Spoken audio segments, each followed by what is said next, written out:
हाँ तो दोस्तों, राइजिंग के बाद हम लोग बात कर लेते हैं थोड़ी सी डिकेइंग की। मैंने आप लोगों को समझाया, मैं दोनों एक साथ एक काम करता हूं, दोनों को एक साथ जो है समझाने की कोशिश करता हूं आपको दोबारा से फिर से। आप लोगों को मैंने दिखाया, ये मेरा कोई बैटरी है, यहां आप लोग एक स्विच लगा दीजिए इस तरह से समझने के लिए। ये इस प्रकार से यहां पे सिर्फ एक सिंपल स्विच दीजिए आप लोग, इस प्रकार से यहां पर कोई कोइल, ये मेरा आर हुआ और इसी प्रकार से मेरा आर हुआ, सॉरी एल हुआ। इसे आर कह दीजिए, इसे एल कह दीजिए। अब देखिए हुआ क्या, t बराबर 0 से पहले, t बराबर 0 से पहले इसे S1 कह दीजिए, S1 क्लोज व S2 ओपन। ठीक, इसे S2 कह दीजिए। t बराबर 0 पर S1 ओपन व S2 क्लोज। ठीक, t बराबर 0 से मैं दोनों सर्किट बना देता हूं आपको। t बराबर 0 से पहले ये मेरा क्लोज रहा, ये ओपन ना, तो सर्किट मेरा कुछ इस प्रकार से बना होगा। दोस्तों देख लीजिए आप लोग, बहुत इजी है, समझ में आ गया तो इससे आसान नहीं, और समझ में नहीं आया तो इससे टफ नहीं। और दोस्तों यकीन मानना, कुछ एग्जाम में अगर आपको अलग करना है तो इस तरह की चीजें आपको सोल्व करनी पड़ेगी। मैं आपको किसी प्रकार का कोई भी दिलासा नहीं दे रहा कि ये क्यों करा रहा हूं मैं, जरूर मुझे भी कुछ फालतू कोर्स कराने की जरूरत नहीं, लेकिन मेरी कोशिश है कि जब मैं किसी भी बच्चे को, और मैंने पढ़ाया और वो बच्चा अगर एग्जाम में जाता है तो जरूर कुछ 5, 7, 10 क्वेश्चन कुछ अलग अटेम्प्ट करे, बाकी लोगों से अलग अटेम्प्ट करे। अलग अटेम्प्ट करोगे तो तभी दूसरों से अलग होगे, और अलग होगे तभी दोस्तों सफलता पाओगे। कंपटीशन इतना हाई है, आसान नहीं है चीजों को सोल्व करना, सफलता पाना आसान नहीं है। मैं समझ सकता हूं आप लोगों का दुख कितना टफ है, बोलना आसान होता लेकिन करना कितना मुश्किल है। मैं समझ सकता हूं आप लोगों के प्रति फिलहाल जो कंपटीशन है, जो माहौल है कंपटीशन का, लेकिन फिर भी मेरी कोशिश है, मैं आप लोगों को मैक्सिमम से मैक्सिमम, मैं चाहता हूं कि आप लोग कुछ ना कुछ एग्जाम में अलग करके, और ये वो टॉपिक है, ये निश्चित तौर पर आप अलग करोगे। अगर एग्जाम में क्वेश्चन आता है तो आप निश्चित तौर पर अलग करोगे, और मेरी पूरी कोशिश है मैं इसे बहुत अच्छे से पढ़ाऊं, पढ़ा भी रहा हूं, कोशिश भी कर रहा हूं अपनी तरफ से। कुछ दिक्कत हो तो आप पर्सनली मेरे से पूछ सकते हो, लेकिन बस दोस्तों कुछ अलग करने लायक चीजें, ये मत सोचना कि फालतू एक्स्ट्रा नहीं पढ़ाऊंगा मैं कुछ भी आप लोगों को। जो मुझे लगता है कि कंपटीशन के हिसाब से इंपॉर्टेंट है तो वही मैं आपको पढ़ाऊंगा, वही मैं चाहूंगा कि आप लोग सोल्व करो। एक्स्ट्रा मैं भी नहीं चाहूंगा, लेकिन मोटिव ये रहेगा कि कहीं ना कहीं आप लोग कुछ अलग कर पाओ लोगों से। खैर बाकी बात बाद में करेंगे। t बराबर 0 से पहले मेरा सर्किट जो बनेगा, ये स्विच क्लोज है, स्विच ओपन है, तो सर्किट इस तरह से बना होगा। इसे सोर्स का नाम दे दीजिए आप लोग V। ये V बचा होगा, ये R बचा होगा, ये L बचा होगा। ठीक, और t बराबर 0 के बाद, t बराबर 0 के बाद जो मेरा सर्किट रहा होगा दोस्तों, आप लोग देख सकते हो, मैंने बोला t बराबर 0 से पहले S1 close, S2 open. t बराबर 0 पर S1 ओपन, S2 क्लोज, तो जो मेरा सर्किट बचा होगा वो सर्किट बचा होगा कुछ सिर्फ इस तरह का। ये R रहा होगा यहां पर, ये L रहा होगा इस तरह से, R और L ये रहा होगा। आप लोग कहानी देख सकते हो। अब मैं दोनों सर्किट की आपको कहानी बताता हूं। यहां पर देखना आप, ये मेरा वोल्टेज सोर्स लगा हुआ है, ये मेरा रेजिस्टेंस है, मेरा इंडक्टर है। यहां पर इंडक्टर से करंट बढ़ रहा होगा, मैक्सिमम पहुंचेगा, लेकिन क्या यहां पर कोई भी सोर्स है? ठीक है, इंडक्टर से करंट मैक्सिमम पहुंचा, इंडक्टर अपने आप में शॉर्ट सर्किट हुआ। इंडक्टर बोला भाई ठीक है, अब मेरे अंदर से मैक्सिमम करंट फ्लो होगा, अब कोई भी चेंज नहीं होगा। लेकिन तभी अचानक सा क्या किया, आप लोगों ने स्विच 1 को ओपन कर दिया, स्विच 2 को क्लोज कर दिया, सोर्स हटा दिया। अब इंडक्टर फिर से फंस गया, इंडक्टर को फिर से फंसा लिया आप लोगों ने। इंडक्टर ने जो है ये यहां से यहां पहुंच गया, अब उसके पास बचा रेजिस्टेंस। और रेजिस्टेंस का मैंने इस लेक्चर की स्टार्टिंग में शायद आप लोगों को बताया था, रेजिस्टेंस का सिर्फ और सिर्फ काम होता है एनर्जी को डिसिपेट करना, एनर्जी को खर्च करना, एनर्जी को स्टोर नहीं करता है। तो अब होगा क्या, कहानी क्या रही होगी, पहले करंट कुछ इस प्रकार से रहा होगा, t बराबर 0 तक ये केस रहा होगा। t बराबर 0 के बाद पॉजिटिव, मैथमेटिकली समझा आप लोगों को, t बराबर 0 पॉजिटिव पर करंट ऐसे ही फ्लो हुआ होगा, लेकिन इंडक्टर से यहां से अभी मैक्सिमम फ्लो हो रहा होगा, अभी जो करंट रहा होगा आई मैक्सिमम यहां के हिसाब से, फिलहाल यहां t बराबर 0 तक ये स्टेडी स्टेट में चला, बहुत लंबे टाइम तक चला, तो यहां पर करंट जो रहा होगा मेरा I रहा होगा V अपॉन R। अब हुआ क्या, t बराबर 0 के जस्ट बाद आप लोगों ने स्विच ओपन किया, स्विच क्लोज किया, तो जस्ट बाद t बराबर 0 पर ये है, तो d बराबर 0 पॉजिटिव पर भी यहां पर I बराबर I, t बराबर 0 पर भी यहां मेरा V अपॉन R रहेगा, V अपॉन R रहेगा। होगा क्या, आप लोग देखो करंट यहां से फ्लो होगा लगातार, एनर्जी यहां पर है, उस एनर्जी के माध्यम से करंट लगातार यहां पर फ्लो हो रहा है, लेकिन करंट जैसे जैसे फ्लो हो रहा है रेजिस्टेंस से फ्लो हो रहा है, रेजिस्टेंस का काम होता है एनर्जी को डिसिपेट करना, तो रेजिस्टेंस क्या करेगा, रेजिस्टेंस एनर्जी को कंज्यूम करेगा, एनर्जी को खर्च करेगा, तो धीरे धीरे एनर्जी को क्या करेगा, कम, और एनर्जी कम करेगा तो इसका मतलब धीरे धीरे करंट को भी क्या करेगा, तो कम। भले इंडक्टर कोशिश करेगा, इंडक्टर कोशिश करेगा करंट के चेंज का, इंडक्टर कहेगा कि करंट की वैल्यू को चेंज नहीं होना, लेकिन भाई जब इंडक्टर के पास एनर्जी ही नहीं रहेगी, एनर्जी उसकी लगातार खत्म होती रहेगी, तो कहीं ना कहीं उसकी करंट की वैल्यू भी लगातार क्या होती रहेगी, खत्म। तो आप लोग कह सकते हो, अगर यहां पर चेक करो सर्किट t बराबर 0 के बाद ये बचा, आप लोग यहां पर चेक करो I इनिशियल, मैं समझाना चाह रहा हूं आपको उस फॉर्मूले के बेस पर, I इनिशियल अगर यहां से आप लोग चेक करो t बराबर 0 के जस्ट बाद, जैसे ही आपने दूसरी कंडीशन एडॉप्ट की उसके जस्ट बाद जो मेरा इनिशियल करंट होगा वो इनिशियल करंट होना चाहिए मेरा V अपॉन R। और अगर आप फाइनल की बात करो आप लोग, तो पता है आप लोगों को फाइनली जो है सारी एनर्जी जो है रेजिस्टेंस के थ्रू कंज्यूम हो जानी है, सारी एनर्जी जो है रेजिस्टेंस के थ्रू डिसिपेट हो जानी है, सारी एनर्जी जो है इंडक्टर की खत्म हो जानी है, तो IF भी जो है लास्ट में डिके होकर 0 हो जाना है, तो IF की वैल्यू होगी 0, IF की वैल्यू होगी 0। अब लोग आप लोग को मैंने फॉर्मूला बताया कि किस, अब ये डिकेइंग का केस है, ये डिकेइंग का कैसे आपसे पूछे स्टार्टिंग में करंट क्या होगा, V अपॉन R होगा भाई, फाइनल बात खत्म।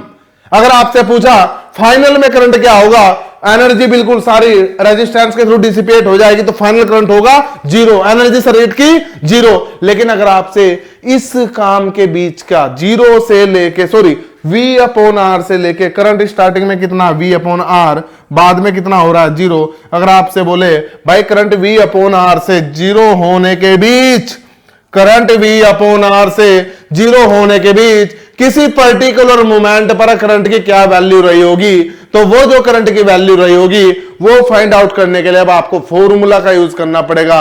और फॉर्मूला मैंने आपको बताया है, किसी भी मोमेंट पर टाइम, किसी भी मोमेंट t पर करंट की वैल्यू जो होगी IT equal to IF minus I initial into e to the power minus t upon tau. इसे अलग कर दीजिए आप लोग, ये लगे IT equal to IF minus II e की power minus t upon tau. आप लोग डिकेइंग के केस में बात करिए, यहां पर I फाइनल कितना होगा 0, I फाइनल कितना होगा 0 माइनस 0 माइनस I इनिशियल कितना है V upon R into e to the power minus t upon tau.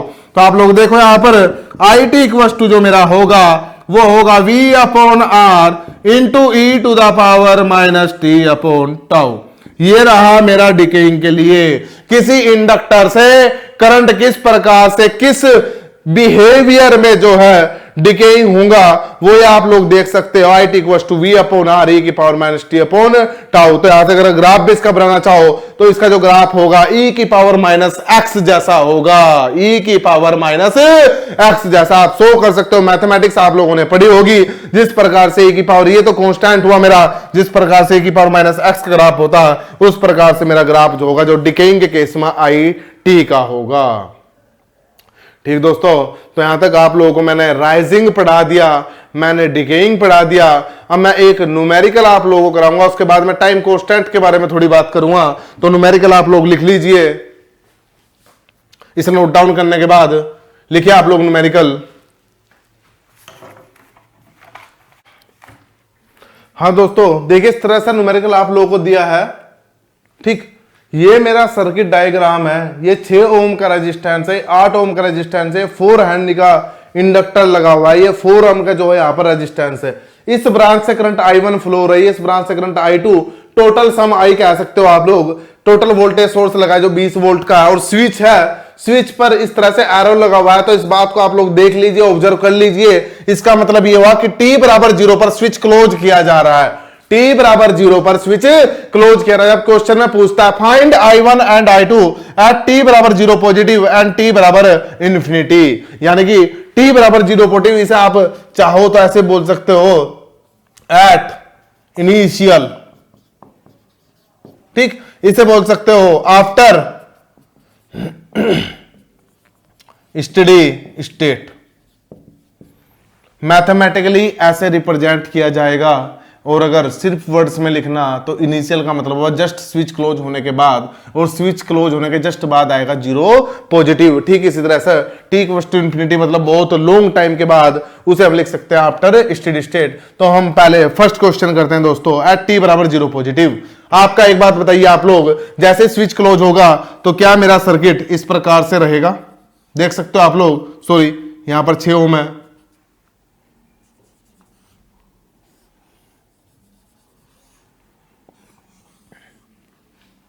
ये 4 ओम, ये 4 हेनरी, ये 8 ओम, यहां पर 6 ओम, और यहां पर जो वोल्टेज सोर्स है मेरा वो है मेरा 20 वोल्ट। ये रहा होगा मेरा स्विच क्लोज करने के बाद सर्किट। ठीक, इससे पहले जो सर्किट रहा होगा आप लोग ऐसे ही ऑब्जर्व कर सकते हो, ये ओपन ना होगा। क्या सर्किट में कोई भी एक्टिव कंपोनेंट है? नहीं। तो करंट कितना रहा होगा? 0। करंट कितना रहा होगा? 0। तो t बराबर 0 पर यह कहानी बची होगी। अब आप लोग बताइए दोस्तों, अगर मैं I1 की बात करूं, अगर मैं I1 की बात करूं तो t बराबर 0 से पहले यह रहा होगा। आप लोगों ने नोट डाउन कर लिया होगा क्वेश्चन में, यहीं दोबारा सर्किट ना ड्रॉ करके यहां से बता रहा हूं आप लोगों को। आप लोग ये ओपन रहा होगा तो यहां करंट कितना रहा होगा? 0। जब यहां 0 रहा होगा तो यहां भी कितना रहा होगा? 0। और यहां भी कितना रहा होगा? 0, है ना। तो t बराबर 0 पर, केस फर्स्ट, t बराबर 0 पर, t बराबर 0 पर, 0 पॉजिटिव पर, सॉरी 0 पर नहीं, t बराबर 0 पॉजिटिव पर, जैसे ही 0 पॉजिटिव होगा, ठीक, ये मेरा सोर्स कनेक्ट हुआ, ये हुआ, तो यहां तो कहानी वही रहेगी। जो करंट पहले था वही अब रहेगा। पहले करंट 0 था तो इंडक्टर की प्रेजेंस के कारण अब भी करंट कितना रहेगा? 0। तो t बराबर 0 पॉजिटिव पर भी I1 कितना रहेगा? 0। जबकि I2 को सिर्फ फेस करना है रेजिस्टेंस। दोस्तों देखना, यहां पर इसे फेस करना है सिर्फ रेजिस्टेंस। इसे यहां जो पहले करंट था वही रहेगा, और पहले करंट कितना था? 0। तो अब भी करंट कितना रहेगा? 0। लेकिन इसे भले ही 0 कर दो आप लोग, लेकिन यहां से तो करंट फ्लो होगा। रेजिस्टेंस है, रेजिस्टेंस में कोई भी इस तरह से करंट के चेंज का अपोज, हाँ करंट का अपोज जरूर करता है रेजिस्टेंस, लेकिन करंट के चेंज का अपोज नहीं करेगा। तो जो मेरा सर्किट रहा होगा एट 0 पॉजिटिव, एट 0 पॉजिटिव पर जो मेरा सर्किट रहा होगा एग्जैक्टली इस तरह से बना होगा। तो 6 ओम 4 ओम सीरीज में कनेक्ट हो जाएगा, 6 और 4 10 हो गया। वोल्टेज सोर्स 20 का है, तो आप लोग कह सकते हो I2 इक्वल टू होगा 20/10 इक्वल टू 2 एम्पियर। लेकिन ये वाला सर्किट मेरा क्या रहा होगा? ओपन। क्या रहा होगा? ओपन। ये कहानी रही होगी दोस्तों एट t बराबर 0 पॉजिटिव पर। उम्मीद करता हूं ये आपको समझ में। अब कंपटीशन के लिहाज से बहुत इंपॉर्टेंट एस्पेक्ट है। हो सकता है आप लोग जब डाउट लेकर आओ तो बहुत सारे क्वेश्चन आप लोग लाइव क्लास में मेरे से पूछोगे, इस बारे में समझाऊंगा आपको, लेकिन मेथड यही होगा, बेसिक कॉन्सेप्ट यही होगा। आगे बात करते हैं क्वेश्चन नंबर बी की। Question number B, at t equal to infinity. पता है आपको इंफिनिटी पे ये मेरा था, ये मेरा यहां पर रेजिस्टेंस था, ये मेरा इस तरह से यहां पर इंडक्टर था। इंडक्टर क्या हो जाएगा मेरा? शॉर्ट सर्किट, और इंडक्टर शॉर्ट सर्किट हो जाएगा। तो अब क्वेश्चन बनेगा कुछ इस प्रकार से, है ना।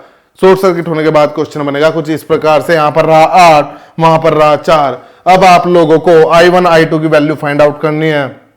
बेसिक इलेक्ट्रिकल आप लोगों ने पढ़ा है। अगर मैं बात करूं, बेसिक इलेक्ट्रिकल आप लोगों ने पढ़ा है। अगर मैं यहां पर इस तरह से नोडल लगा लेते हैं, सर्किट ये बच जाएगा। तो यहां पर नोडल लगा लेते हैं। नोडल या आप चाहो तो करंट डिवीजन भी लगा सकते हो, जैसे भी आप लोगों को समझ में आता है, जिस तरह से आपको लोगों को अच्छा लगता है उस तरह से आप लोग जो चीजों को सोल्व कर सकते हैं। अगर आप लोग यहाँ पर नोडल लगाओगे तो यहाँ पर वोल्टेज V मान लिए, यहाँ पर ग्राउंड मान लीजिए, और यहाँ पर इसे करंट I1 कह दीजिए, इसे करंट I2। हो सकता है जिन लोगों को नोडल नहीं समझ में आएगी तो कॉन्सेप्ट समझ में नहीं आएगा, आप किसी अदर बेसिक मेथड का यूज कर सकते हैं, या ऐसे भी ना सही अदर बेसिक मेथड का, या ऐसे भी ना सही तो आप सुपर पोजिशन में कुछ भी लगा सकते हैं। आप लोग I1 I2 कर लीजिए आप लोग, मैं नोडल लगा दे रहा हूं एग्जैक्टली, तो V minus 20 upon 6 plus V minus 0 upon 8 plus V minus 0 upon 4 equal to 0। यहां से आप लोग सोल्व करोगे तो जो V की वैल्यू आएगी आप लोग चेक कर सकते हो, 8 6 4, इसका जो मेरा एलसीएम बैठेगा, एलसीएम जो मेरा बैठेगा वो बैठेगा दोस्तों 24, ठीक। 6 4 जा 24, तो यहां पर लिखोगे आप 4V माइनस 80, ठीक। यहां पर लिखोगे आप 3V, यहां पर आप लिखोगे 6V, ठीक। तो यहां सोल्व करने के बाद इक्वल टू कितना 0, तो यहां पर आप कहोगे 4 3 6, तो ये हो गया 13, V इक्वल टू 80, तो V इक्वल टू हो गया मेरा 80 अपॉन 13, सॉरी 18 अपॉन 13। तो यहां से आप लोगों से अगर पूछा जाए, अब ये हो गया मेरा सर्किट, यहां पर पोटेंशियल आप लोगों को यहां ग्राउंड मानने के बाद मुझे मिल गया 80 अपॉन 13 वोल्ट। नोडल आप लोगों ने पढ़ा होगा, नोडल आप लोगों ने पढ़ा होगा, तो यहां पर पोटेंशियल मिल गया 80 अपॉन 13 वोल्ट। तो यहां पर I1 निकाल सकते हो आप लोग, I1 की वैल्यू होगी मेरी 18 अपॉन 13 अपॉन ये रेजिस्टेंस कितना 8, तो यहां पर हो जाएगा 18 अपॉन, और इसकी वैल्यू आएगी 91। इस तरह से I2 आप लोग फाइंड कर सकते हो 80 अपॉन 13 अपॉन 4, 18 अपॉन 13 अपॉन 4, तो यहां से आएगा 18 अपॉन 52। तो इस तरह से जो है आपके I1 और I2 की वैल्यू आप लोग फाइंड आउट कर सकते हो। नोडल की बात ऐसी है दोस्तों, आप लोग बेसिक इलेक्ट्रिकल क्लास जाना, और कोई बात नहीं अगर दिक्कत होगी आप लोगों को तो आप लोग मुझे लाइव क्लास में बताना, मैं आप लोगों को नोडल एनालिसिस जो है वो भी आप लोगों को समझाने की कोशिश करूंगा। तो आप इस तरह से जो I1 I2 की वैल्यू है फाइंड आउट कर सकते हो, ठीक। इतना सब जानने के बाद राइज और ग्रोथ मैंने सॉरी राइज और डिके मैंने आप लोगों को दोनों चीजें समझा दी। इतना तो एक चीज आप लोगों को कंफर्म हो गई होगी कि एक्चुअल में क्या होता है। जैसे सपोज ये मेरा कोई डीसी सोर्स है, इस डीसी सोर्स पर ये मेरा कोई कोइल कनेक्टेड है, कोइल का मतलब होता है R प्लस L, और यदि ये यहाँ पर स्विच भी मान लीजिए आप लोग, इस स्विच को क्लोज किया t बराबर 0 पर, तो आप लोग एक चीज देखोगे कि स्टार्टिंग में एट स्टार्टिंग यदि बात करोगे आप लोग, मैं चीजों को कुछ नहीं, मैंने आपको को समझा चुका हूं, सिर्फ उन चीजों को वर्स देने जा रहा हूं। मैं बताने जा रहा हूं कि आप लोगों को मैंने बताया था कि t बराबर 0 पॉजिटिव पर वही करंट रहेगा जो पहले रहा होगा।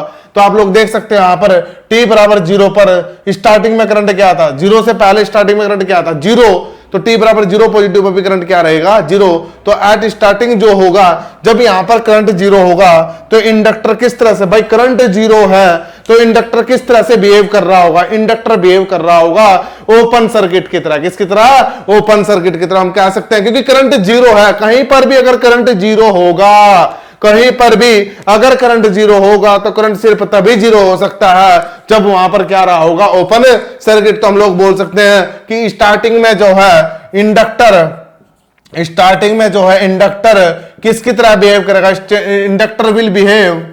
Inductor will behave as an open circuit, as an open circuit. Inductor जो है स्टार्टिंग में ओपन सर्किट की तरह बिहेव करेगा यदि इफ स्टार्टिंग कंडीशन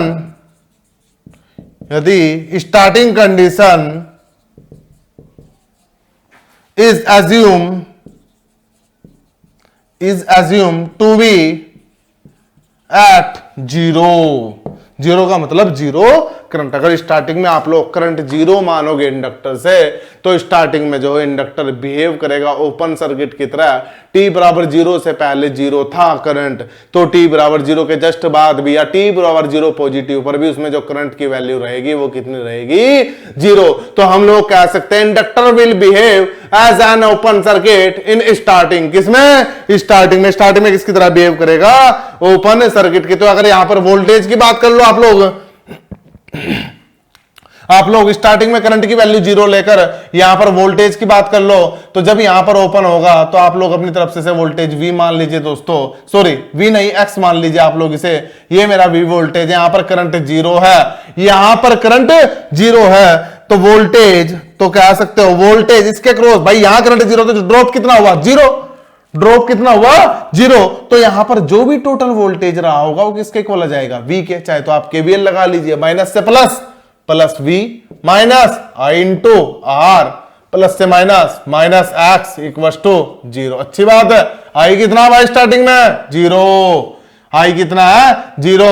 तो X इक्वल टू कितना आ गया मेरा, V। तो मैं कह सकता हूं स्टार्टिंग में जो मेरा इंडक्टर होगा वो बिहेव करेगा किस तरह, ओपन सर्किट की तरह। और स्टार्टिंग में जो उसके क्रॉस वोल्टेज रहा होगा, क्या रहा होगा, वोल्टेज, वो वोल्टेज कितने किसके इक्वल रहेगा, equal to source voltage, equal to source voltage. Condition है, कंडीशन है कि starting condition is assume to be at zero. तो आप लोग इस कंडीशन के हिसाब से मैं आप लोगों को बता रहा हूं। बाकी यदि कंडीशन चेंज होती है तो वहां पर आप लोग अपनी साइड से जो है उस चीज के अकॉर्डिंग अपने आप को अडेप्टेबल कर लेना। स्टार्टिंग एट फाइनल की बात कर लेते हैं, at final, at final, final की बात करते हैं। फाइनल में क्या बताया आप लोगों को, शॉर्ट सर्किट। क्या हो जाएगा, शॉर्ट सर्किट। और जब शॉर्ट सर्किट होगा तो inductor will behave as an short circuit. लिख सकते हैं at final inductor will behave as an short circuit. और जब शॉर्ट सर्किट हो गया तो वोल्टेज कितना रह गया होगा, शॉर्ट सर्किट मतलब वोल्टेज जीरो।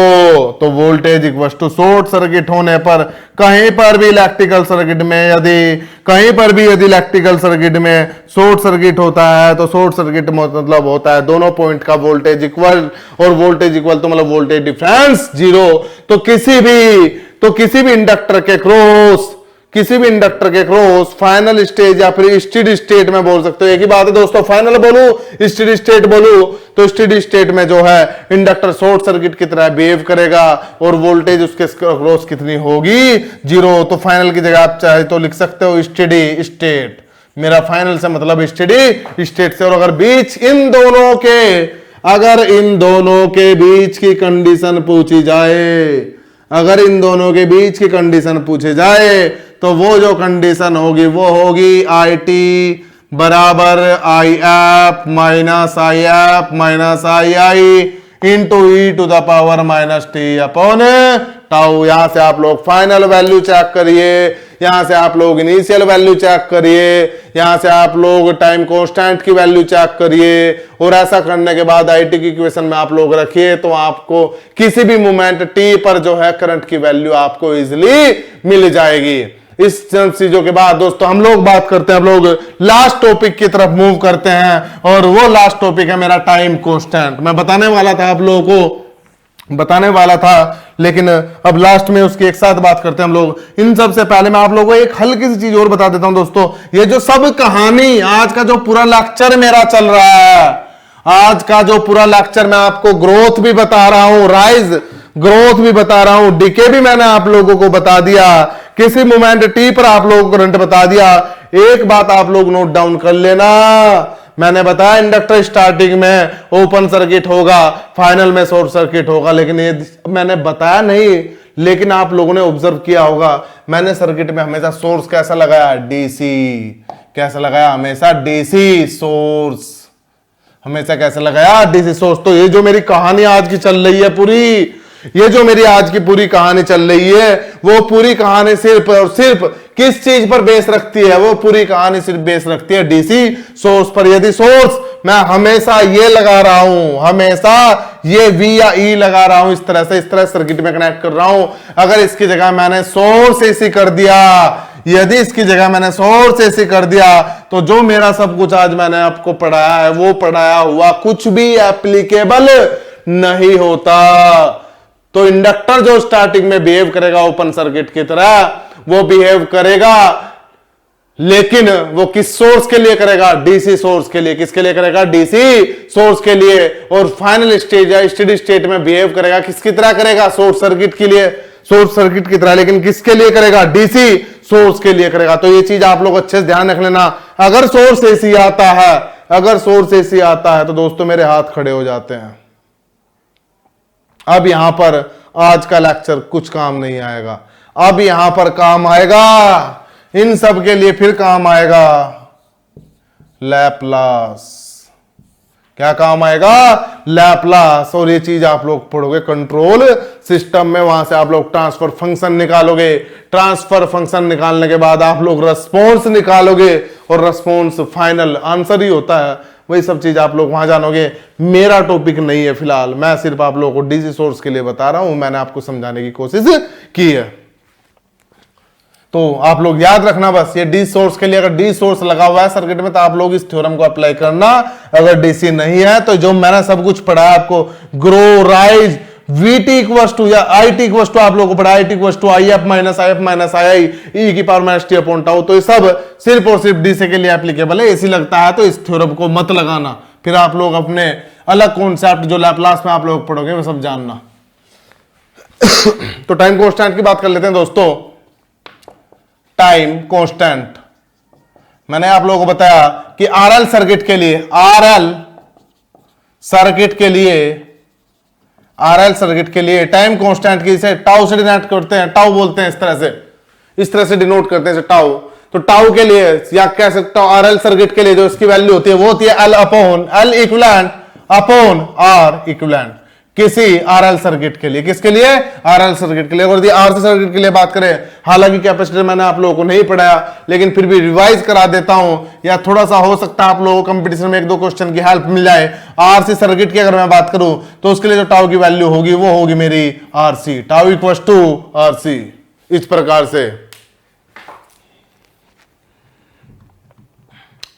ठीक दोस्तों, टाइम कांस्टेंट की बात कर लेते हैं। आप लोगों को मैंने बताया आई एफ या आईटी आप लोगों को समझाया था, जब करंट जो था जब राइज हो रहा था, तो वहां पर आपका फॉर्मूला था, मैं डायरेक्ट लिख रहा हूं। अब लोग I F minus I I into e to the power minus T upon tau. तो यहां सोल्व करने के बाद जो आप लोगों को मिल रहा था वो मिल रहा था आई एफ, ये वैल्यू 0 हो गई थी, तो 1 माइनस ई की power minus T upon tau. तो दोस्तों अगर मैं बात करूं, अगर मैं टाउ इक्वल टू टी रखूं, मैं डिफाइन करने जा रहा हूं। अब मैं डिफाइन करने जा रहा हूं टाइम कांस्टेंट को। मैं बताने जा रहा हूं कि टाइम कांस्टेंट की वैल्यू कितनी होनी चाहिए। टाइम कांस्टेंट है तो टाइम से रिलेटेड है। किससे रिलेटेड है? टाइम से। मैं बताने जा रहा हूं कि कितने टाइम की वैल्यू पर एक टाइम कांस्टेंट होगा। यदि मैं टाउ की वैल्यू टी के बराबर रखूं, तो यहां पर जो आई टी आएगा मेरा, जो मेरा आई टी आएगा वो आएगा आई एफ 1 माइनस ई की पावर माइनस 1 अपॉन 1। भाई टाउ टी दोनों इक्वल रख लिए तो 1 अपॉन 1 कैंसिल आउट करके आएगा। और यहां से आप लोग देखोगे कि जो मेरा आई टी आएगा वो आएगा आई एफ 1 माइनस इसकी जो वैल्यू होती है, आप लोगों को शायद हो सकता है पता हो, इसकी वैल्यू होती है 0.368। कर सकते हो आप लोग। ए की पावर ये सोल्व करोगे तो ए की पावर माइनस 1 चेक कर लेना आप लोग। ए की जो वैल्यू होती है, ई की सिर्फ ई की वैल्यू होती है 0.32, सॉरी 0.3 के आसपास होती है, वहां से आप लोग चेक कर सकते हो। तो ई की पावर माइनस 1 की जो वैल्यू आएगी वो आएगी 0.368।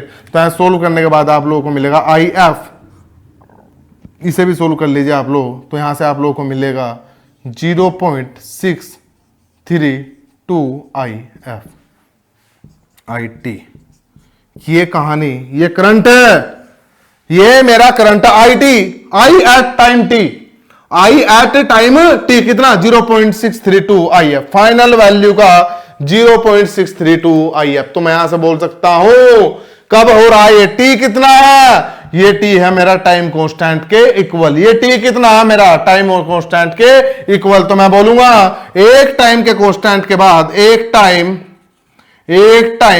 कांस्टेंट के बाद एक टाइम कांस्टेंट के बाद आई इक्वल्स टू हो रहा है मेरा 0.632 आई एफ, या फिर कह सकता हूं 63.2% आई एफ। आई एफ मतलब फाइनल वैल्यू। अगर फाइनल वैल्यू करंट मेरा आई एफ है तो एक टाइम कांस्टेंट के बाद जो मेरा करंट होगा वो हो गया 0.632 आई एफ। यदि कह सकते हो यदि फाइनल वैल्यू करंट मेरा 10 एम्पियर है तो एक टाइम कांस्टेंट के बाद जो मेरा करंट होगा एक टाइम कांस्टेंट के बाद वो होगा 6.32 एम्पियर।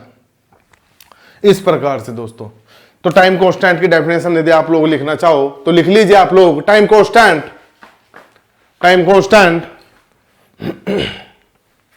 वह टाइम इंटरवल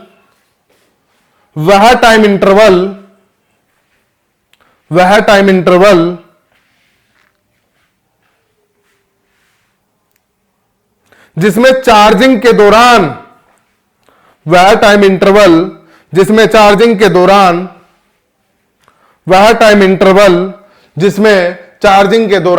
चार्जिंग मतलब ग्रोथ राइजिंग, जिसमें चार्जिंग के दौरान इंडक्टर से फ्लो होने वाला करंट इंडक्टर से फ्लो होने वाला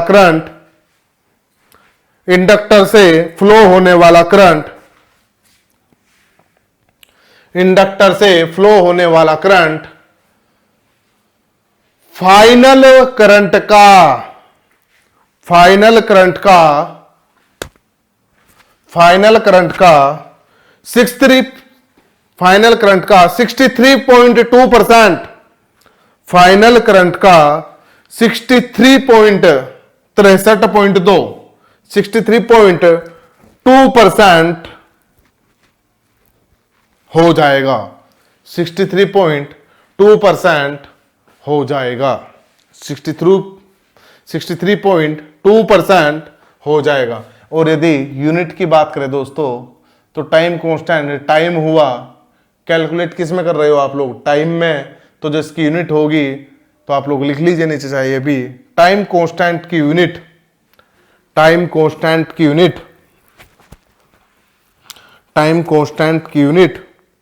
सेकंड होगी। टाइम कांस्टेंट की यूनिट सेकंड होगी। बाकी आरएल सर्किट के लिए और आरसी सर्किट के लिए टाइम कांस्टेंट की वैल्यू कितनी होगी मैं आप लोगों को पहले ही दिखा चुका। हम लोग थोड़ी सी डीके की भी बात कर लेते हैं दोस्तों। आप लोगों को मैंने डीके की इक्वेशन समझाई है, मैंने बताया आप लोगों को कि भाई डीके के दौरान जब मैंने वोल्टेज सोर्स हटा दिया, सिर्फ रेजिस्टेंस के थ्रू एनर्जी डिसिपेट हुई थी, तो वहां पर आप लोगों का फॉर्मूला आया था आई टी इक्वल्स टू आया होगा आई एम इंटू ई की power minus T upon tau. तो आप लोग यहां यदि टाउ बराबर टी रखोगे तो आप लोग देखोगे कि आई टी इक्वल्स टू मेरा आएगा 0.368 आई एम। इसकी जो वैल्यू आएगी वो सोल्व करके आएगी दोस्तों 0.368, या फिर कह सकते हो 36.8% ऑफ आई एम। तो इस तरह से भी आप लोग टाइम कांस्टेंट को डिफाइन कर सकते हो कि यदि करंट डीके हो रहा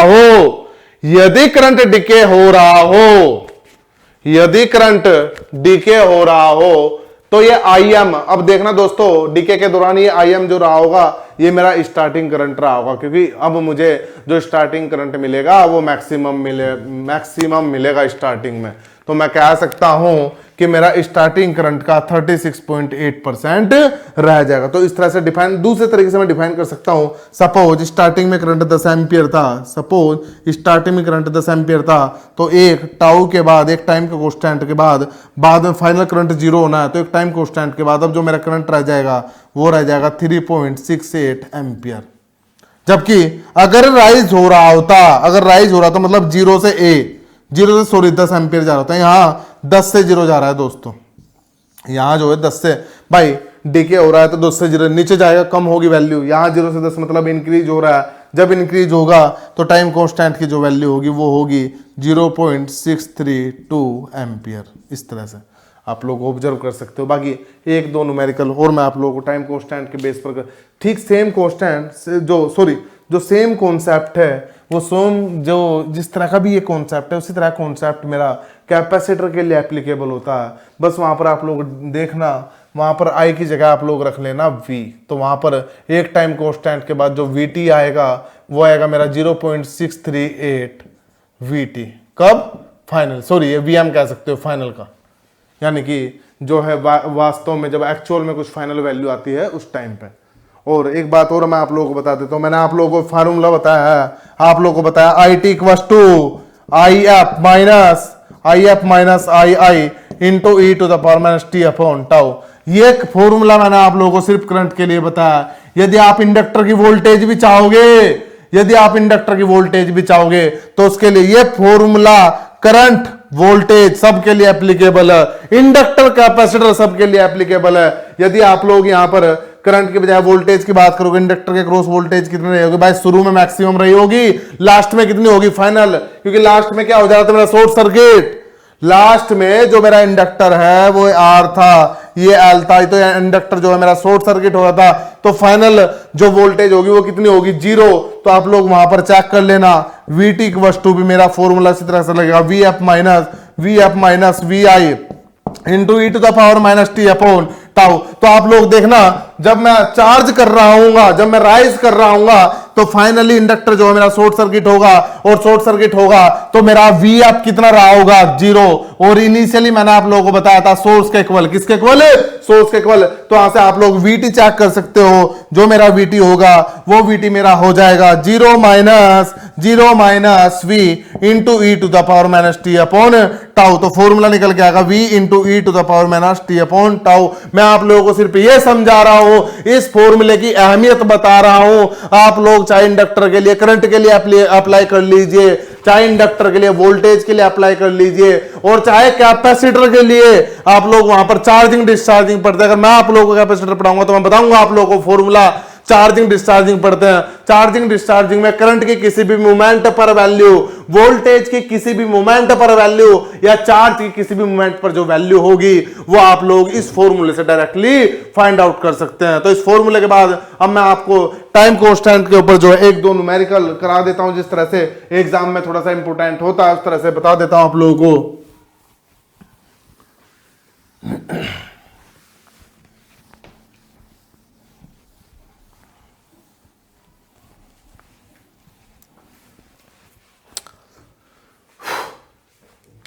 सपोज ये मेरा कोई सर्किट है,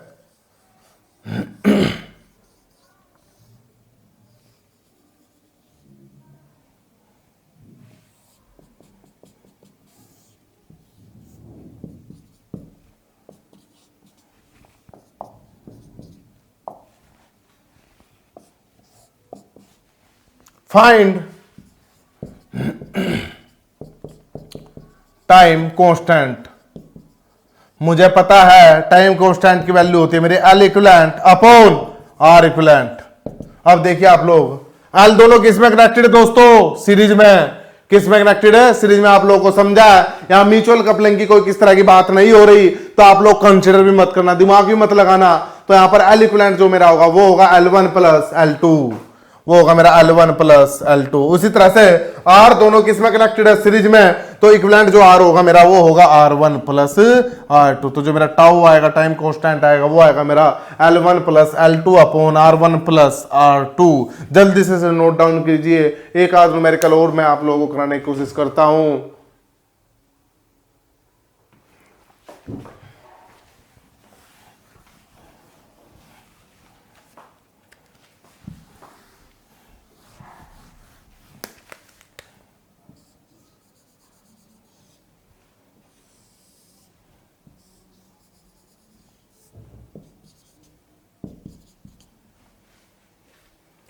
यहां पर टाइम कांस्टेंट की बात करते हैं दोस्तों। टाइम इक्वल टू होगा L equivalent upon R equivalent.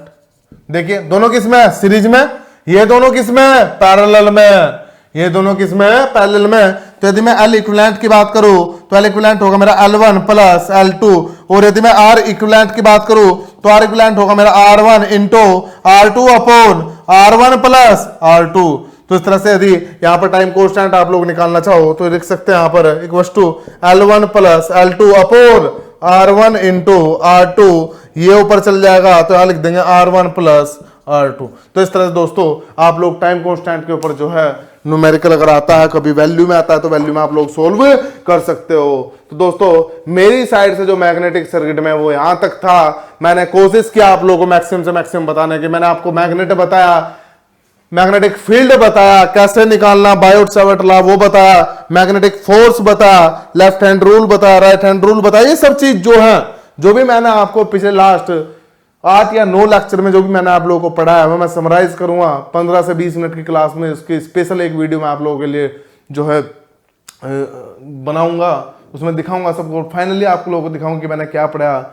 लेकिन मेरी साइड से मैग्नेटिक सर्किट इतना था, और मैं उम्मीद करता हूं कि आप किसी भी कंपटीशन में जाओ तो मैग्नेटिक सर्किट से अगर क्वेश्चन आता है तो यहां से बाहर जाने की कोशिश ना हो। मैंने कोशिश किया आप लोगों को बिल्कुल जीरो से, बिल्कुल निगेटिव, बिल्कुल जीरो से मैं लेकर चला हूं, मानकर चलाऊं कि आप लोगों को मैग्नेट तक भी नहीं पता। हालांकि पता होगा, इस बात को आप माइंड मत करना, पता है आप लोगों को, मैक्सिमम को पता है, सबको ही पता है। लेकिन मैंने कोशिश, मेरा काम बताना है दोस्तों, बिल्कुल जीरो से बताना है और आपको वहां तक पहुंचाना है, वहां तक बताना है जहां तक मैक्सिमम पेपर में क्वेश्चन आ सकता है। तो मैंने पूरी कोशिश की आप लोगों को कि आप अगर एग्जाम में क्वेश्चन आता है तो आप लोग एटलीस्ट उस क्वेश्चन को मेरे पढ़ाए हुए से आप लोग अटेम्प्ट करो। तो मेरी यही कोशिश थी।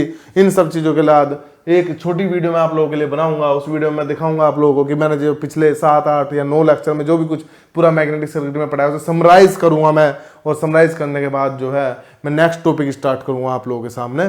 तो बहुत बहुत थैंक यू आप लोगों का। बस आप लोगों से रिक्वेस्ट है मेरी कि आप लोग अभी इस टॉपिक के न्यूमेरिकल, इस टॉपिक के ऑब्जेक्टिव क्वेश्चन, इस टॉपिक के थ्योरेटिकल क्वेश्चन, जो भी जितनी भी बुक्स हैं, चाहे वो वी.के. मेहता हो, चाहे वो जे.बी. गुप्ता हो, चाहे वो गलगोटिया हो, चाहे वो आर.के. राजपूत, जितने भी आप लोग पढ़ते हो सब किसी कंपटीशन के तौर पर, या चाहे आज के माध्यम में इंटरनेट आप लोग देख लीजिए, जहां भी क्वेश्चन आप लोगों को मिलते हैं वे क्वेश्चन आप लोग कीजिए।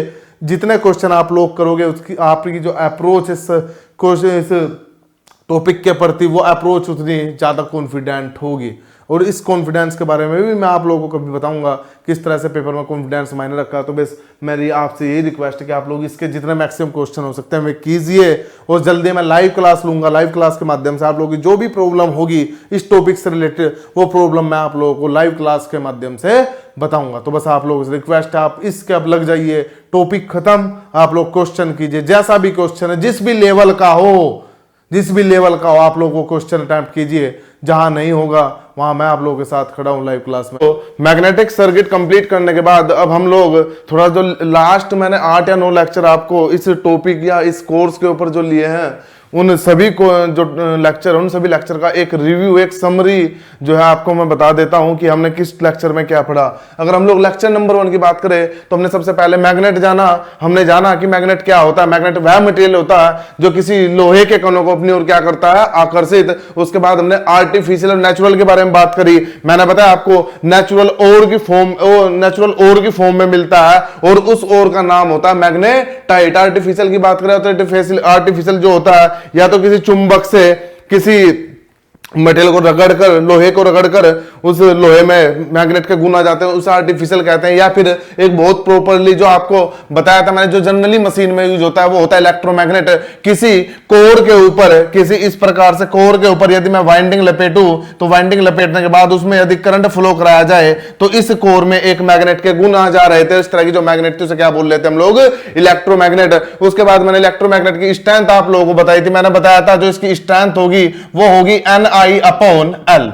आप लोगों को H बताया है मैंने, H आगे चल के बताया। मैग्नेटिक फील्ड इंटेंसिटी जो होती है Ni/L होती है। तो वही इंटेंसिटी जो होती है, इसी इंटेंसिटी पर B डिपेंड करता है, इसी इंटेंसिटी पर B डिपेंड करता है। B होता है मेरा μ0 या μr इंटू H। तो यहां पर H डिपेंड करा और मटेरियल डिपेंड करा। तो हम क्या कह सकते हैं, इलेक्ट्रोमैग्नेट की स्ट्रेंथ जो डिपेंड करेगी N पर डिपेंड करेगी, I पर, L पर डिपेंड करेगी, और यह कौन सा मटेरियल यूज हुआ है उस पर डिपेंड करेगी। इसके साथ साथ मैंने आपको टेम्परेरी मैग्नेट और परमानेंट परमानेंट मैग्नेट क्या होता है ये बताया था मैंने। वहां पर मेनली जो था मैंने बताया था कि अगर करंट जीरो करने के बाद भी मैग्नेटिज्म के गुण है तो उसे परमानेंट बोलेंगे, और अगर करंट जीरो करने के बाद मैग्नेट के गुण खत्म हो जाते हैं तो उसे टेम्परेरी बोलते हैं। टोटली डिपेंड करता है कि यहां पर कौन सा मटेरियल आप लोगों ने यूज किया। मैंने बताया था सॉफ्ट आयरन यूज करोगे तो टेम्परेरी बनेगा, और परमानेंट मैग्नेट के लिए जो फेरोमैग्नेटिक मटेरियल होते हैं मेरे स्टील, निकल, कोबाल्ट आदि इस तरह के मटेरियल अगर यूज करोगे तो परमानेंट बनेगा। उसके बाद मैंने आपको मैग्नेटिक फील्ड लाइंस बताया। मैंने बताया नॉर्थ पोल से निकलेगी साउथ पोल में एंटर होगी, मैग्नेटिक फील्ड लाइन होगी जो नॉर्थ पोल से निकलेगी साउथ पोल में एंटर होगी। और अगर मैग्नेट के अंदर बात करो तो साउथ टू नॉर्थ। उसके बाद मैंने बताया था इलेक्ट्रिक फील्ड लाइन से कंपैरिजन करने पे मैंने बताया था magnetic field line close loop बनाती है, electric field line open loop बनाती है। इसके बाद मैंने बताया था कि जितनी ज्यादा मैग्नेटिक फील्ड लाइन होगी इसका मतलब वहां पर मैग्नेटिक फील्ड जो होगा उतना ही ज्यादा होगा, और जो मैग्नेटिक फील्ड की डायरेक्शन होगी वो फील्ड लाइन के किसी भी पॉइंट पर टेंजेंट द्वारा मुझे प्राप्त होगी। दो फील्ड लाइन कभी भी इंटरसेक्ट नहीं करेगी। क्यों नहीं करेगी? क्योंकि उसी पॉइंट पर फील्ड की दो डायरेक्शन हो जाएगी जो कि पॉसिबल नहीं है। उसके बाद मैंने आपको Coulomb's law of magnetic force बताया था। जिस तरह से कूलम्ब्स लॉ ऑफ इलेक्ट्रोस्टैटिक होता है F equals to 1/4 pi epsilon naught Q1 Q2 upon R square. इसी तरह से ग्रेविटेशनल का मैंने बताया था। इसी तरह से मैग्नेटिक फील्ड की मैं बात करूं तो F equals to mu naught upon 4 pi M1 M2 upon R square. ये था मेरा Coulomb's law of magnetic force. Magnetic effect of electric current की बात करूं तो मैंने बताया था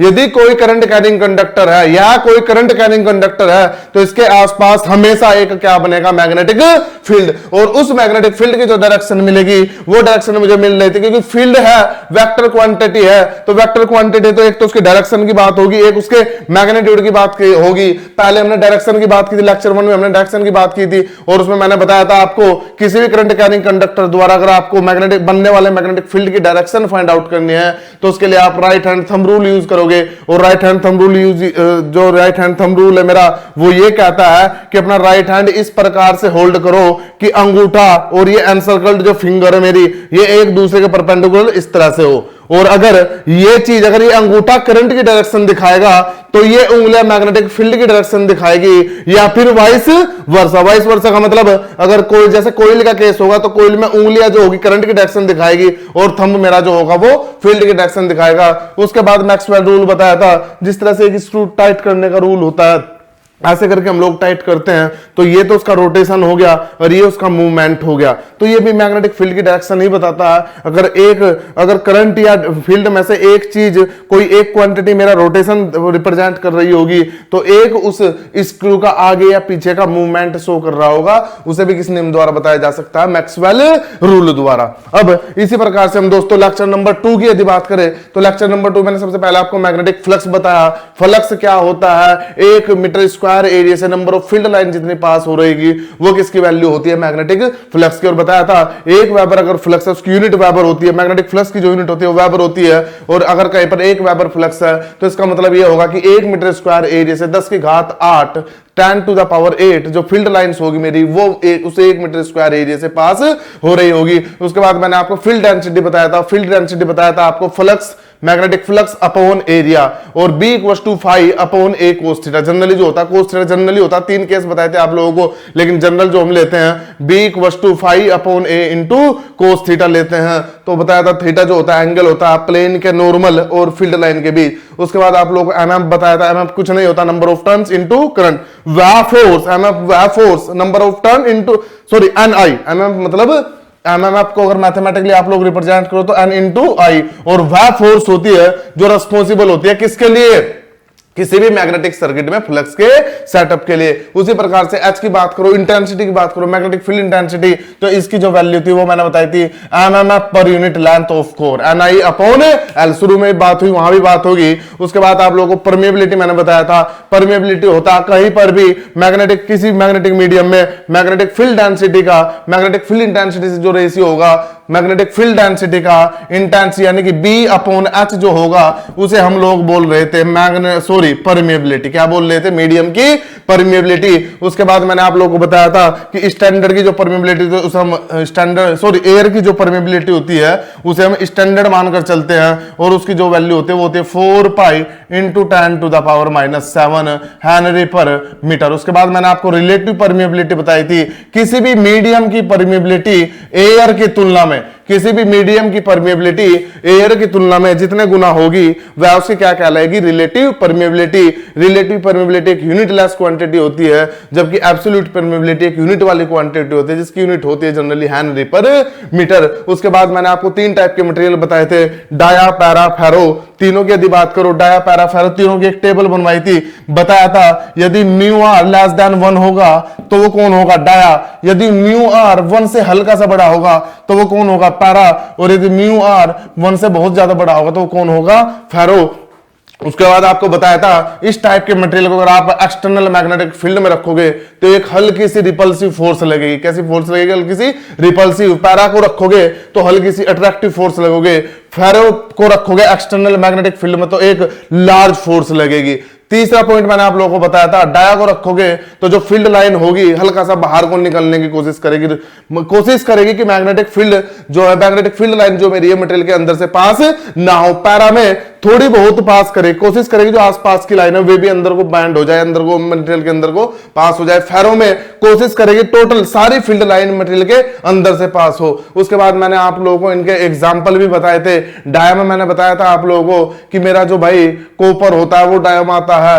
पैरा में बताया था आप लोगों को एल्यूमिनियम आता है, गोल्ड भी इसमें आता है, सिल्वर भी इसमें आता है, फेरो में स्टील, निकल, कोबाल्ट, ये सब आता है। सब लोग आप लोगों को प्रॉपर पढ़ा, आप लोग वहां पर चेक कर सकते हो इस चीज को। उसी तरह से लेक्चर नंबर 3 में अगर हम लोग आए, लेक्चर नंबर 3 में मैंने सबसे पहले आपको बायोट-सैवर्ट लॉ पढ़ाया था। बायोट-सैवर्ट लॉ में मैंने आप लोगों को बताया था कि बायोट-सैवर्ट लॉ की जो वेक्टर फॉर्म होती है, पहले हम वेक्टर फॉर्म की बात कर लेते हैं। वेक्टर फॉर्म मैंने आप लोगों को बताया था कि DB vector form DB equals to, चलो म्यू नॉट अपॉन 4 पाई ऐसे रख लेते हैं, I into D L vector R vector upon R cube. ये मैंने आप लोगों को बताया था कि बायोट-सैवर्ट लॉ जो कंप्लीटली होता है वेक्टर फॉर्म में वो इस तरह से होता है जिसे नॉर्मली किताबों में लिखा होता है d B equals to mu naught upon 4 pi into I d L sine theta upon R square. ये इसकी स्केलर फॉर्म होती है, ये इसकी वेक्टर फॉर्म होती है।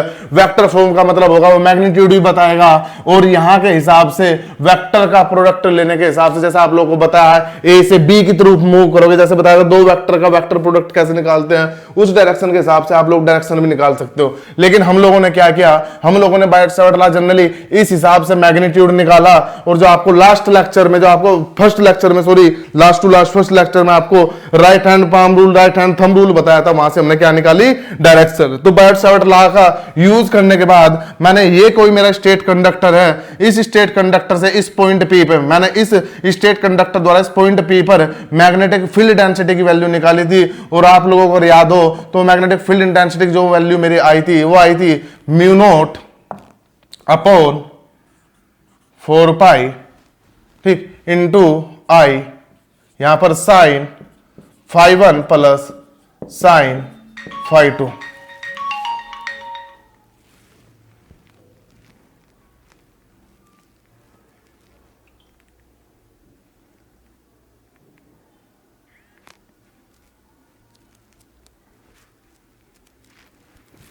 यहां पर जो आई थी mu naught I upon 4 pi sine pi 1 plus sine phi 2 into R, इस तरह से आई थी। आप लोगों को याद होगा मैंने प्रॉपर ड्राइव कराया। उसके बाद अगर इनफाइनाइट की बात कर रहे थे हम लोग, इनफाइनाइट में ये एंगल और ये एंगल दोनों के दोनों 90-90 हो जा रहे थे, तो इसकी वैल्यू 1 हो गई थी, इसकी वैल्यू 1 हो गई थी, जिसके कारण यहां पर वैल्यू आई थी mu naught I upon 2 pi R. उसी प्रकार से मैंने आपको सेमी इनफाइनाइट का भी आप लोगों को बताया था। सेमी इनफाइनाइट के केस में वैल्यू जो हो रही थी मेरी, हो रही थी mu naught I upon 4 pi R. तो आप लोग वहां पर चेक कर लेना। उसके बाद मैंने आपको कोयल के लिए भी निकाल कर दिखाया था कि भाई ये मेरा कोई कोयल है, इस तरह से कोई कोयल दिखाया होगा, ये उस कोयल का सेंटर है, इस कोयल के सेंटर पर जो बी की वैल्यू होगी वो होगी मेरी mu naught I upon 2R, ये बताया था मैंने आपको। और सेमी सर्किल की बात करें, जैसे मैंने न्यूमेरिकल आप लोगों को कराया था, सिर्फ इस तरह का कराता है, ये केस आता है, तो यहां पर इसका हाफ हो जाएगी, और हाफ का मतलब होगा mu naught I upon 4R, इस तरह से। तो आप लोगों को मैंने बायोट-सैवर्ट लॉ पढ़ाया, वहां पर उसके बाद स्टेट कंडक्टर के द्वारा क्या मैग्नेटिक फील्ड इंटेंसिटी होगी ये बताया, उसके बाद कोइल द्वारा क्या होगी ये बताया, और स्टेट कंडक्टर के फाइनाइट और इनफाइनाइट, फाइनाइट और सेमी इनफाइनाइट, ये सभी केस आप लोगों को अलग अलग तरीके से मैंने वहां पर दिखाने की कोशिश करी। उसके बाद मैंने आप लोगों को एम्पियर सर्किट लॉ बताया। एम्पियर सर्किट लॉ मैंने आप लोगों को बताया कि कोई भी स्टेट कंडक्टर है, इस प्रकार से कोई भी मेरा स्टेट कंडक्टर है जिसमें करंट I फ्लो हो रही है, तो इसके द्वारा किसी पॉइंट P पर जो मेरा मैग्नेटिक फील्ड इंटेंसिटी का H का जो मेरा लाइन इंटीग्रल होगा, वो लाइन इंटीग्रल होगा किसके इक्वल? करंट के। किसके इक्वल?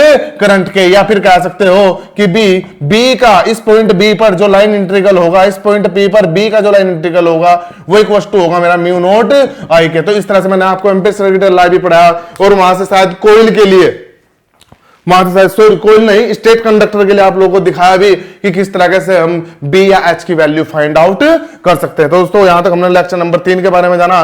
लेक्चर नंबर 4 में हम लोगों ने मैग्नेटिक फोर्स जानी। मैग्नेटिक फोर्स का मतलब होता है कि कोई भी current carrying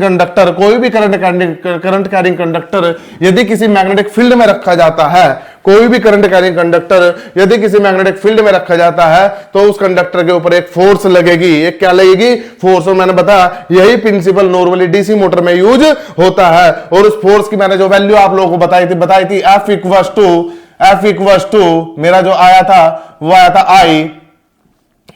I L cross B।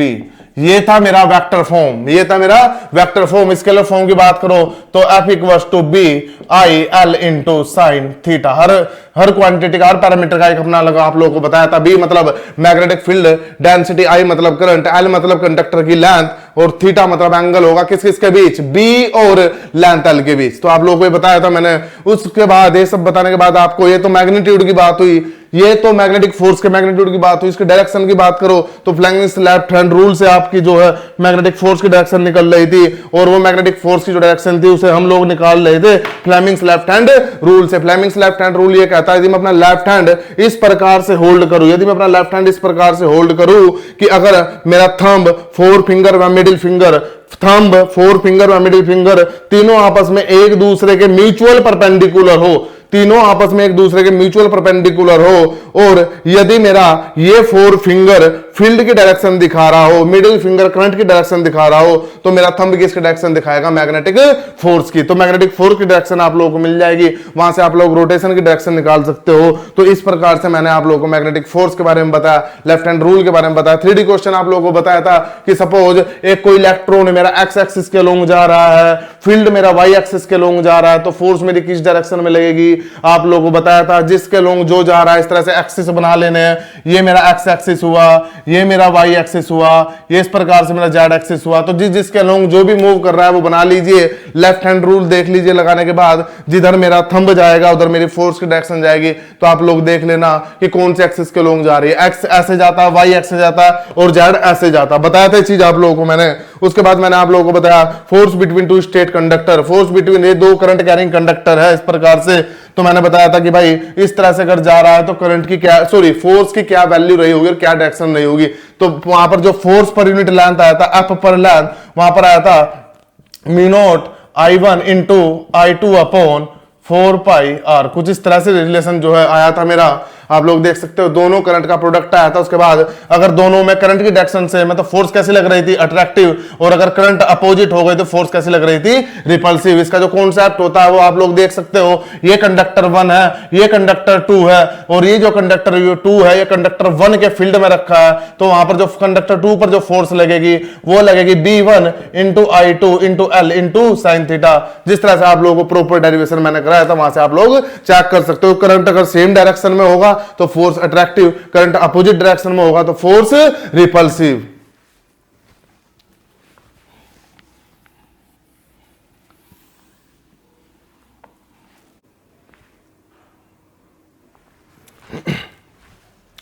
हाँ, तो इतना सब जानने के बाद लेक्चर नंबर 5 में हम लोगों ने सबसे पहले पढ़ा रिलक्टेंस। रिलक्टेंस मैंने आप लोगों को बताया था कि S बराबर जो मेरा होता है उसकी जो वैल्यू आई थी मेरी 1/μ0 into mu R into L/A, ये मेरा रिलक्टेंस आया था। और रिलक्टेंस ठीक उस प्रकार से काम करता है जिस प्रकार से इलेक्ट्रिकल सर्किट में रेजिस्टेंस काम करता है। उसके बाद मैंने आप लोगों को एक एनालॉजी सेट कराई थी मैग्नेटिक सर्किट और इलेक्ट्रिक सर्किट में। वहां आप लोगों को बताया था कि इलेक्ट्रिक सर्किट में जिस प्रकार से EMF होता है, मैग्नेटिक सर्किट में उस प्रकार से MMF होता है। इलेक्ट्रिक सर्किट में जिस प्रकार से रेजिस्टेंस होता है, मैग्नेटिक सर्किट में उस प्रकार से मेरा रिलक्टेंस होता है। इलेक्ट्रिक सर्किट में जिस प्रकार से मेरा करंट होता है, मैग्नेटिक सर्किट में उस प्रकार से मेरा फ्लक्स होता है। इलेक्ट्रिक सर्किट में जिस प्रकार से मेरा E यानी कि इलेक्ट्रिक फील्ड इंटेंसिटी होता है, मैग्नेटिक सर्किट में ठीक उसी प्रकार से अगर हम लोग बात करें उस प्रकार से मेरा H होता है मैग्नेटिक फील्ड इंटेंसिटी। अगर इलेक्ट्रिक सर्किट में करंट की बात करो, इलेक्ट्रिक सर्किट में करंट डेंसिटी की बात करो, J जिसे J से डिनोट करते हैं, करंट डेंसिटी की बात करो, तो मैग्नेटिक सर्किट में ठीक उसी तरह से फ्लक्स डेंसिटी होता है जिसे हम क्या नाम देते हैं B। और अगर कंडक्टेंस की बात करो, इलेक्ट्रिक सर्किट में कंडक्टेंस, तो मैग्नेटिक सर्किट में परमियंस, इलेक्ट्रिक सर्किट में कंडक्टिविटी, तो मैग्नेटिक सर्किट में परमिएबिलिटी। कंडक्टेंस परमियंस जो होता है, परमियंस को हम लोग कहते हैं 1/μ0 इंटू म्यू आर, या फिर हम कह सकते हैं 1/ reluctance equals to permeance equals to 1/ resistance, जो कि कंडक्टेंस कहलाता है। कंडक्टिविटी इक्वल्स टू परमिएबिलिटी यानी कि μ0 इंटू म्यू आर। तो ये सब एनालॉजी की बात की। उसके बाद BH करो हम लोगों ने देखा, अगर नॉन मैग्नेटिक मटेरियल के लिए आप लोग की बात करें तो BH करो मेरा स्ट्रेट लाइन आया था। कैसा आया था? स्ट्रेट लाइन, क्योंकि वहां पर जो μm होता है नॉन मैग्नेटिक मटेरियल के लिए, μm की वैल्यू B पर डिपेंड नहीं करती, चाहे B कम हो चाहे B ज्यादा हो, μm हमेशा क्या रहेगा? कांस्टेंट। इस वजह से नॉन मैग्नेटिक मटेरियल के लिए मेरा B और H कर्व आया था वो कैसा आया था? एक स्ट्रेट लाइन। जबकि अगर हम मैग्नेटिक मटेरियल के लिए बात करें तो वो कुछ इस प्रकार से आ रहा था। उसमें क्या होता है, किसी मैग्नेटिक मटेरियल के लिए जो μm की वैल्यू होती है स्टार्टिंग में हाई होगी, लेकिन जैसे जैसे B बढ़ता चले जाएगा μm की वैल्यू क्या होती चली जाएगी? कम, यानी कि कांस्टेंट। वो सैचुरेशन के कारण होता है, μm की वैल्यू कम होती चली जाएगी। उसके बाद मैंने आप लोगों को हिस्टैरिसीस कर्व पढ़ाया था। हिस्टैरिसीस कर्व कुछ इस प्रकार से आ रहा था, पूरी प्रक्रिया आप लोगों को बताई थी और बताया था कि ये जो कर्व होगा वो डिपेंड करेगा करंट के अल्टरनेशन पे। अल्टरनेशन मतलब अगर करंट AC है, करंट साइकिल कंप्लीट कर रहा है तो हिस्टैरिसीस कर्व बनेगा, साइकिल नहीं कंप्लीट कर रहा हो तो हिस्टैरिसीस कर्व नहीं बनेगा। ये वाला जो कॉलम था ये रिटेंटिविटी दिखा रहा था, ये जो जितनी जो वैल्यू थी वो कोर्सिविटी दिखा रहा था। रिटेंटिविटी को हम लोग रेजिडुअल फ्लक्स कहते हैं, और ये जो हिस्टैरिसीस कर्व का मेरा एरिया होगा वो टोटल क्या दिखाएगा? Hysteresis loss. उसके बाद लेक्चर नंबर 6 में हमने सबसे पहले इलेक्ट्रोमैग्नेटिक इंडक्शन पढ़ा। इलेक्ट्रोमैग्नेटिक इंडक्शन का मतलब होता है कहीं पर भी इलेक्ट्रिकल एनर्जी का मैग्नेटिक फील्ड के थ्रू इंडक्शन या एनर्जी को प्रोड्यूस करना। उसके बाद फैराडे के 2 नियम पढ़े। फर्स्ट नियम फैराडे का ये कहता है कि यदि कहीं पर भी फ्लक्स की वैल्यू चेंज होगी, यदि किसी कोइल या कंडक्टर से फ्लक्स की वैल्यू चेंज होगी तो उस कोइल या कंडक्टर में एक EMF इंड्यूस होगा। सेकंड नियम ये कहता है मेरा कि जो मेरा EMF होगा वो इक्वल्स टू -n d∅/dt होगा, या कह सकते हो E directly proportional to d∅/dt। First नियम कहता है इंड्यूस होगा EMF, सेकंड नियम कहता है कितना इंड्यूस होगा, और जो EMF इंड्यूस होगा वो डायरेक्टली प्रोपोर्शनल होगा rate of change of flux के। उसके बाद हम लोगों ने स्टैटिक और डायनेमिक इंड्यूस EMF पढ़ा। अगर कहीं पर मोशन के थ्रू EMF इंड्यूस हो रहा है जिस तरह से जनरेटर में होता है तो उसे हम लोग डायनेमिक कह देते हैं। और अगर कहीं पर कोई भी किसी तरह का मोशन नहीं हो रहा, कोइल स्टेशनरी है, कोइल का फ्लक्स चेंज हो रहा, वही फ्लक्स दूसरी कोइल से लिंक्ड है, तो इस प्रकार से कोई भी मोशन नहीं हो रहा, जैसे कि एग्जांपल ट्रांसफार्मर, तो वहां पर जो फ्लक्स होगा इंड्यूस EMF होगा उसे हम लोग बोलेंगे स्टैटिक। उस तरह से self and mutual induce EMF हम लोगों को बताया था मैंने। जिस तरह ट्रांसफार्मर की अगर बात करो, प्राइमरी में अगर हम लोग देखें जो बैक EMF होता है वो सेल्फ इंड्यूस EMF होगा, जो खुद की कोइल का करंट, खुद के करंट के कारण खुद का एक EMF इंड्यूस हो रहा है उसे हम सेल्फ कहेंगे। और जो दूसरी कोइल में हो रहा है, दूसरी कोइल के कारण इंड्यूस EMF होता है उसे हम लोग म्यूचुअल कहते हैं। आप लोगों को उसके बाद मैंने लेंस लॉ बताया। कहीं पर भी किसी भी मैग्नेटिक कन्वर्जन में हम लोग बात करें, यदि हम लोग कहे कि फोर्स की क्या डायरेक्शन हो, या हम लोग EMF की बात करें, क्योंकि इंडक्शन की बात चले तो EMF के हिसाब चल रहे, तो लेंस लॉ ये कहता है कि इफेक्ट अपोज द कोज। कहीं पर भी प्रभाव होगा वो कारण का क्या करेगा? अपोज। तो प्रभाव के कारण प्रभाव मतलब जो होगा, जो भी कुछ बन रहा होगा जिसके कारण वो उसके हमेशा क्या बनेगा, अपोजिट डायरेक्शन में। आप लोगों को एक सिंपल सा एग्जांपल सिखाया होगा मैंने, ये मेरा कोई कोइल है, ये मेरा मैग्नेट है, यहाँ पर नॉर्थ पोल है, यहाँ पर साउथ पोल है, इस मैग्नेट को मैं इधर लेकर जाऊंगा तो इसका लिंक्ड फ्लक्स चेंज होगा, और लिंक्ड फ्लक्स चेंज होगा तो यहाँ पर इसका अपना एक ईएमएफ बनेगा, और ईएमएफ बनेगा या करंट बनेगा, और वो करंट के कारण इसका अपना भी एक फ्लक्स बनेगा, और वो अपना फ्लक्स चूंकि इसके कारण बनना है तो वो इसका मूवमेंट का क्या करेगा, अपोज, और अपोज करने के लिए यहाँ पर पोल, इसे अपोज या रिपल्सन करने के लिए यहाँ पर पोल कौन सा बनना चाहिए, नॉर्थ। इस प्रकार से मैंने आप लोगों को बताया था। उसके बाद मैंने आपको फ्लेमिंग्स राइट हैंड रूल बताया। इस तरह से अगर मैं अपना राइट हैंड होल्ड करूं कि मेरा थंब, फोर फिंगर व मिडिल फिंगर एक दूसरे के परपेंडिकुलर हो, और थंब यदि मेरा मोशन की डायरेक्शन दिखा रहा हो, और फोर फिंगर यदि मेरी मैग्नेटिक फील्ड की डायरेक्शन दिखा रही, तो जो मिडिल फिंगर होगी मेरी, वो मेरा इंड्यूस करंट या इंड्यूस ईएमएफ की डायरेक्शन दिखाएगी। मैंने बताया था ये वाला रूल मेरा जनरेटर में एप्लीकेबल होगा, और लेंस लॉ मेरा स्टैटिक और डायनेमिक दोनों ही तरह के इंड्यूस ईएमएफ में एप्लीकेबल होगा। उसके बाद लेक्चर नंबर 7 में मैंने आप लोगों को सेल्फ एंड म्यूचुअल इंडक्शन के बारे में बताया। मैंने आप लोगों को वहां पर बताया कि सेल्फ इंडक्शन क्या होता है, म्यूचुअल इंडक्शन क्या होता है, कोफिशिएंट ऑफ सेल्फ इंडक्टेंस जिसे हम लोग एल का नाम देते हैं, क्या नाम देते हैं, एल का नाम देते हैं, वो चीज बताई। कोफिशिएंट ऑफ म्यूचुअल इंडक्टेंस जिसे एम का नाम देते हैं, वो चीज मैंने आप लोगों को बताया। और मैंने बताया कि एल की वैल्यू क्या हो सकती है, और एम की उसी प्रकार से एम की वैल्यू क्या हो सकती है। उसके बाद हम लोगों ने सोलेनोइड की बात करी। सोलेनोइड के लिए मैंने आप लोगों को जो एल की वैल्यू बताई थी, वो मैंने आप लोगों को बताया था कि mu naught into N square upon A upon L. और अगर m की बात करो सोलेनोइड के लिए, तो m की जो बात वैल्यू थी वो mu naught n1 into n2 into a upon l। n1 n2 दो अदर जो अलग अलग कोइल है उनके नंबर ऑफ टर्न होते हैं, प्रत्येक पैरामीटर की जो वैल्यू होती है मैंने आप लोगों को बता रखी है। उसके बाद सीरीज में इंडक्टर की बात करो, अगर म्यूचुअल कपलिंग नहीं है तो सीरीज में सीधा सीधा l हो जा रहा था मेरा L1 plus L2 plus L3। लेकिन यदि सीरीज में डॉट कन्वेंशन आ जाए तो डॉट कन्वेंशन मैंने आप लोगों को बताया था, ये मेरा L1 है, ये मेरा L2 है, ये मेरा L3 है, यहां से मैं M1 कह देता हूं, यहां से मैं M2 कह देता हूं, यहां से मैं M3 कह देता हूं। अगर मैं अब इक्विवेलेंट निकालना हो, इस तरह से डॉट दिया हुआ है, तो मैंने आप लोगों को बताया ये एंट्री पर है, ये एग्जिट पर है, ये एंट्री पर है, तो ये इसका अगर इस कोइल फर्स्ट का इंडक्टेंस की बात करूं तो L1 माइनस ये एंट्री पर, ये एग्जिट पर, तो माइनस यहां M1 आएगा, है ना। उसी प्रकार से ये एंट्री पर, ये एग्जिट पर, तो यहां माइनस M3 आएगा। इसी प्रकार से कोइल 2 का, कोइल 3 का, तीनों का निकालने के बाद आप लोग सीरीज में ऐड कर लेना, तो वहां से टोटल इक्विवेलेंट जो है आपका इंडक्टेंस आ जाएगा। उसके बाद मैंने आप लोगों को एल इन पैरेलल बताया था। दो इंडक्टर है मेरे, दो इंडक्टर इस तरह से पैरेलल में लगे हुए हैं, और अगर दोनों में फ्लक्स एडिंग हो तो वहां पर जो एल इक्विवेलेंट की वैल्यू आ रही थी, वहां पर जो एल इक्विवेलेंट की वैल्यू आ रही थी, एक लंबा चौड़ा फॉर्मूला आप लोगों को मैंने ड्राइव कराया था, वो एल इक्विवेलेंट मेरा जो आया था वो आया था L1 इंटू L2 माइनस का M square upon L1 plus L2 minus का 2M। ये फ्लक्स एडिंग के लिए था, और अगर फ्लक्स सब्ट्रैक्टिव हो जाता है तो वो यहां पर आ जा रहा था प्लस। इस प्रकार से मैंने आप लोगों को लेक्चर नंबर 7 कराया।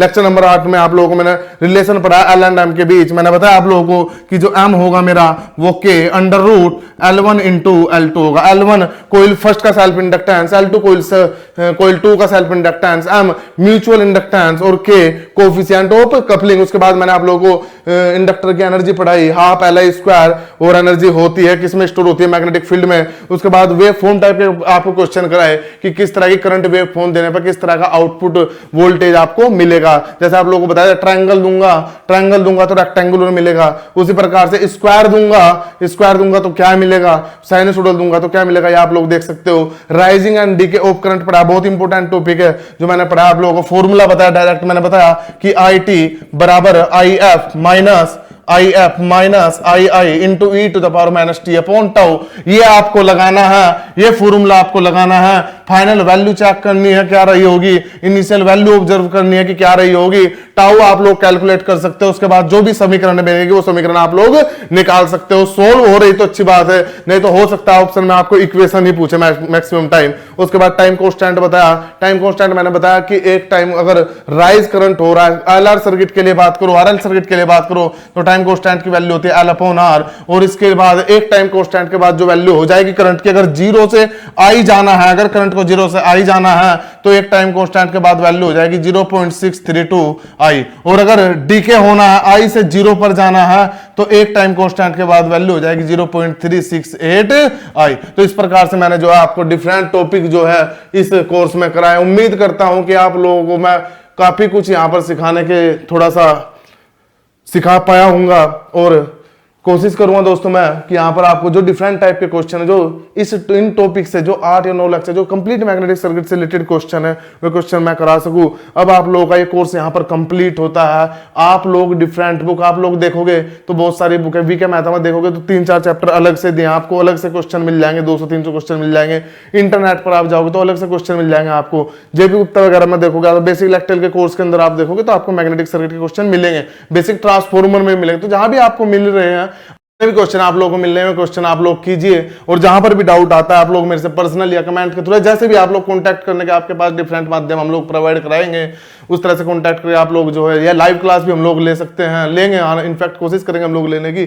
तो उस तरह से जो है आप लोग जो भी डाउट रहेंगे पूछे। लेकिन दोस्तों क्वेश्चन करना बहुत जरूरी है। मैंने अपनी तरफ से कोशिश किया कि आप लोगों को सभी चीज मैक्सिमम से मैक्सिमम जो है कंपटीशन के लिहाज से जो इंपॉर्टेंट मुझे लगता है मैंने कराया। जो मेरा एक्सपीरियंस है पिछले लास्ट 8 साल का, 8 साल में मैंने सब कुछ कराने की कोशिश की है, जहां से कुछ भी ना बच कर आए। अगर मैग्नेटिक सर्किट से क्वेश्चन आता है तो कोशिश हो कि इन सब के दायरे से बाहर ना जाए। तो लेकिन इन सब के लिए जब ये मेरा जो मिशन है वो मिशन तभी सक्सेसफुल होगा आएगा अगर आप लोग इस टॉपिक से रिलेटेड क्वेश्चन जो है घर पर जाकर करोगे। न्यूमेरिकल अच्छे से कीजिए, थ्योरेटिकल अच्छे से कीजिए, कॉन्सेप्चुअल क्वेश्चन अच्छे से कीजिए। जहां पर डाउट होता है मैं आप लोगों के साथ हूं, आप लोगों की प्रॉब्लम जो है सोल्व कराने की पूरी तरह से कोशिश करूंगा। तो इन्हीं सब शब्दों के साथ मेरा आप लोगों का बहुत बहुत धन्यवाद कि आप लोग जो है थोड़ा सा हम लोगों से जुड़े हैं, हम लोग को अपना परिवार मानकर जो है तैयारी हम लोगों के साथ आप लोग कर रहे हो। तो हम लोगों को भी खैर हम पूरी कोशिश में है कि आप लोगों को जितने मैक्सिमम से मैक्सिमम जो है आउटपुट आप लोगों को हम प्रोवाइड करा सके। बहुत बहुत थैंक यू।